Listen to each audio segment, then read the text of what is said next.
What would I do without your smart mouth? You drawing me in and you kicking me out. It's your boy Anubis, can't be stopped, and I'm back again with another Division 2 Descent video.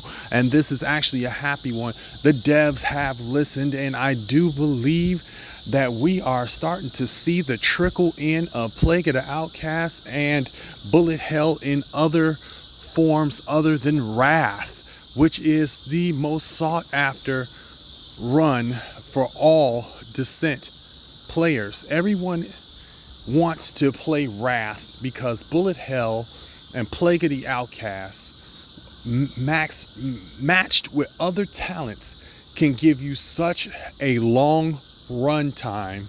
If you are careful and methodical, you can run 40 plus Descent loops with no problem.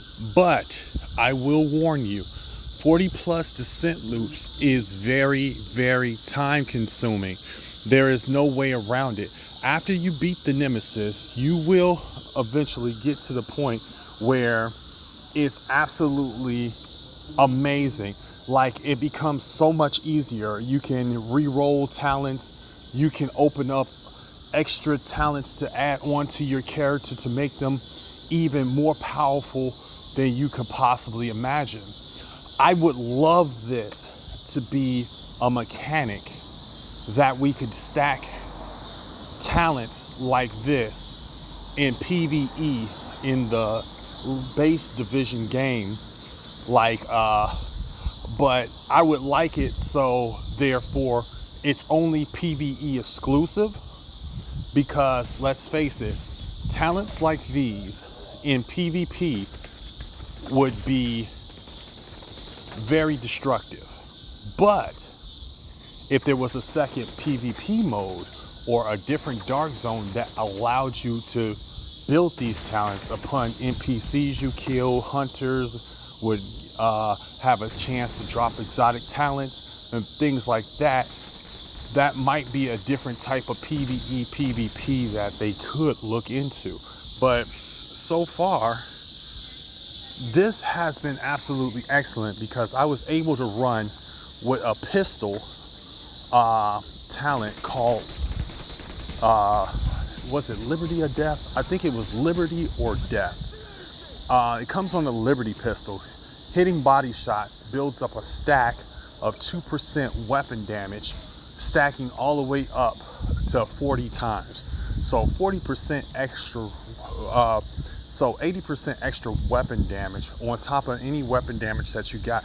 Remember, Plague of the Outcast thrives off of weapon damage. So I'm literally deleting NPCs with this weapon talent. And this was absolutely amazing.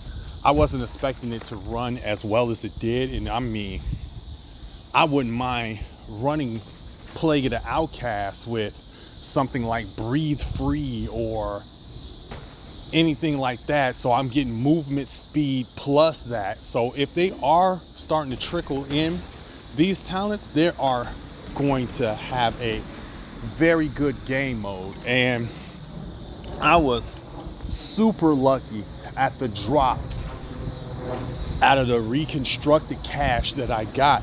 I was like, oh my God.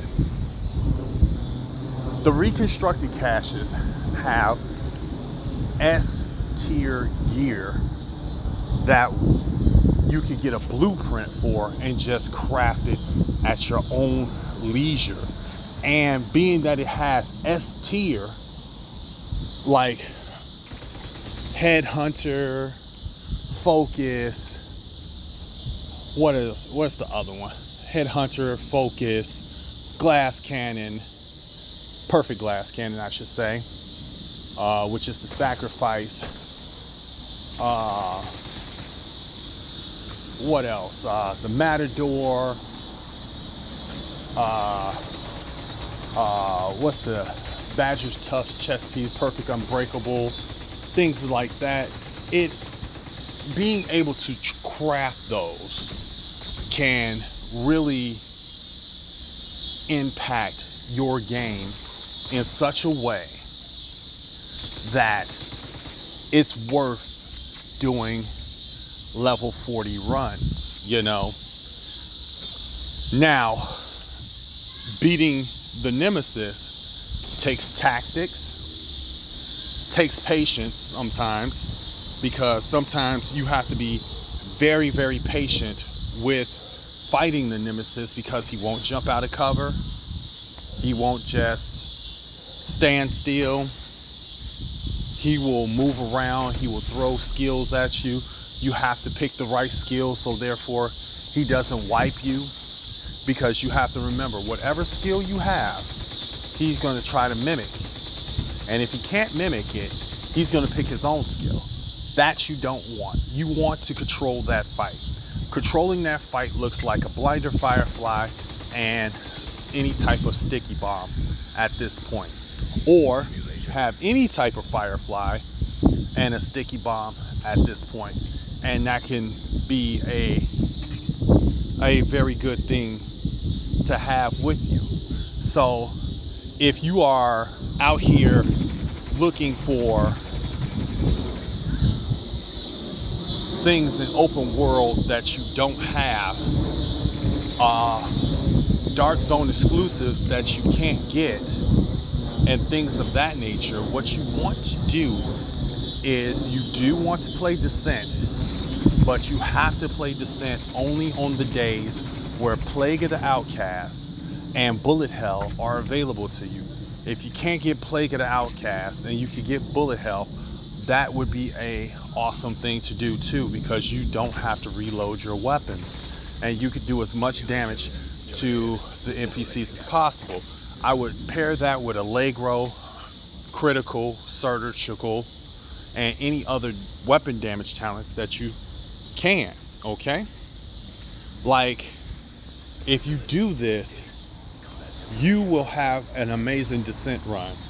You will beat the nemesis, you will get your comms, you can start building up your comms. A lot of us